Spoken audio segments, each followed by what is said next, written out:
Mes chers amis, frères et sœurs en Christ, aujourd'hui je me suis promené dans mon quartier, dans mon bourg, si on peut dire, en langage populaire, dans le secteur où j'ai l'habitude de me promener pour rencontrer du monde, voir les gens circuler.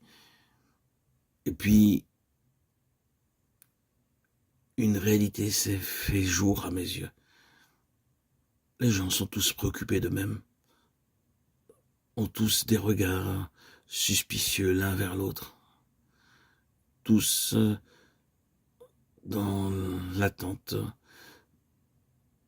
de leur projet et dans une sorte de forteresse, ayant peur l'un de l'autre. Qui est l'autre? Chacun est dans son indifférence la plus totale, dans son monde le plus fortifié. Quelle tristesse! Plus aucune humanité dans leurs yeux. Chacun a peur de l'autre, chacun est dans ses projets, ses ambitions, sans porter un regard de tendresse, d'humanité, une indifférence, une froideur exceptionnelle. Où est Dieu dans leur regard? Où est Dieu dans leur comportement, dans leur attitude? Certains sont plongés sur leur portable, d'autres avec des regards lointains, en train de surveiller ce qui se passe autour d'eux.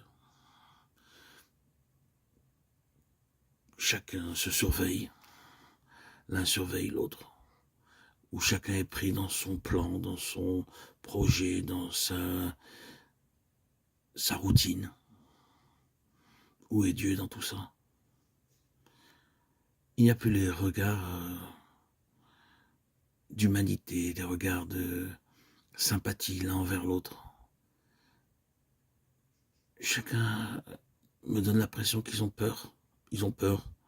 Ils ont peur de ce qui peut leur arriver à la minute où ils sont exposés dans la rue, comme ça, à découvert.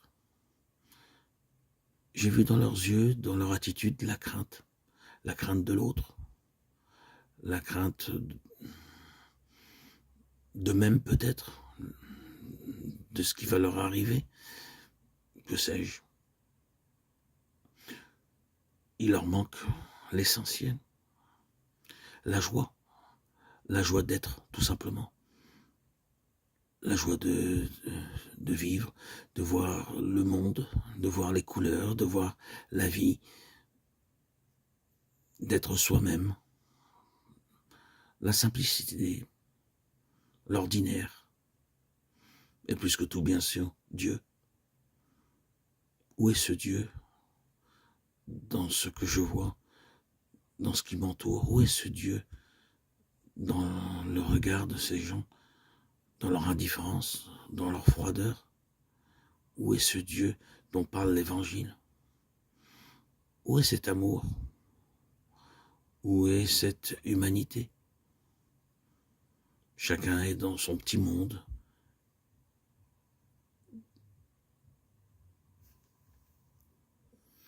Ils me paraissent si peu nombreux, ces gens,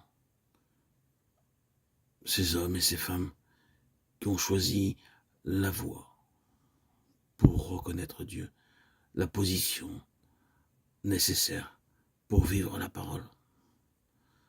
Cela me paraît une évidence sans conteste. Ces gens ne sont pas des croyants.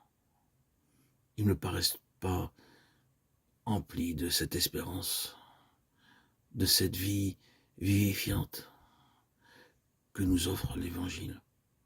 Quelle indifférence, quelle froideur, quelle forteresse dans lesquelles ils se sont embrigadés, enfermés eux-mêmes, emprisonnés. Je ne vois pas de vainqueur. Je ne vois en eux que des doutes, des peurs, des défaillances, des faiblesses. Aucune force intérieure.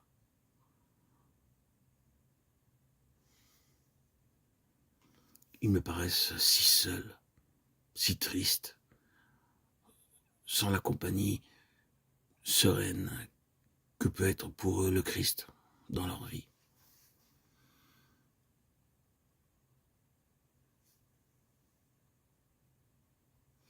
quelle faillite, quelle détresse je décèle dans leur attitude, dans leur comportement, dans la peur qu'ils dégagent de l'autre. Quels sont leurs objectifs? Quels sont leurs projets? Si ce n'est à continuer à marcher dans cette activité incessante, où Dieu est oublié. Dieu n'a aucun intérêt, ni le spirituel, mais que le matériel. C'est si terrifiant, si terrifiant. Que de peine j'ai pour ces hommes et femmes que je vois. Quelle tristesse, quelle affliction. Mon témoignage reste intact. Je voudrais tellement que ces personnes connaissent le Seigneur, que j'aille à leur rencontre pour qu'ils me considèrent comme un fou dans ce royaume terrestre où ils se battent. Ils ne seraient saisis en rien de la confiance que peuvent leur accorder le Seigneur. Non. Cela m'apporterait moi-même rien d'aller à leur rencontre. Je n'aurais en échange que raillerie, moquerie. Et mon objectif serait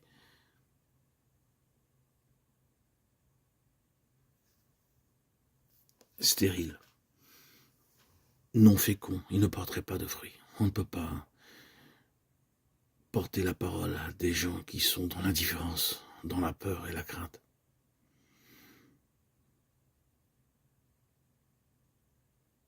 Je ne peux être réduit qu'à une seule expression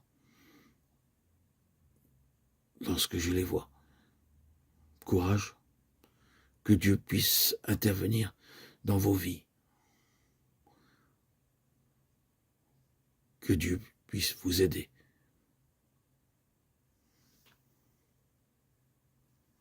Je m'arrête pour voir l'évidence. Je ne peux que porter que des jugements négatifs sur ma vision, sur la vision que j'ai, sur la vision de ces personnes qui m'entourent.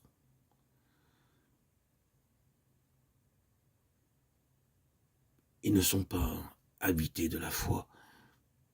Je ne vois aucune foi, aucune joie d'être unis, attachés au Seigneur Jésus.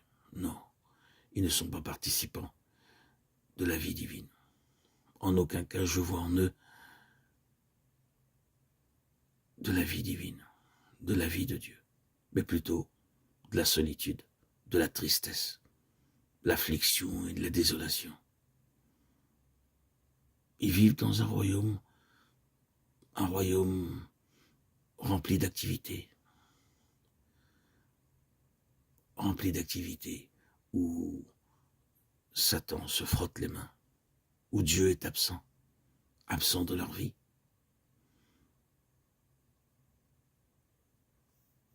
Je m'arrêterai ici pour éviter de trop accuser ceux qui m'entourent,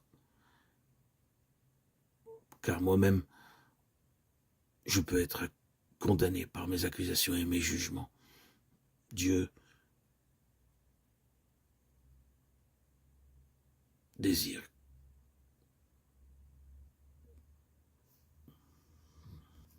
que mes pensées soient positives, remplies de confiance. Bien-aimés, frères et sœurs en Christ, nous qui avons connu cette joie de vivre par l'Esprit Saint, en communion avec l'Esprit Saint, prions pour ces gens qui sont habillés d'une cuirasse, qui se cramponnent à leurs objectifs en oubliant le royaume de Dieu. Prions pour eux. La véritable justice et l'état de vainqueur ne peut venir que par la foi en Christ.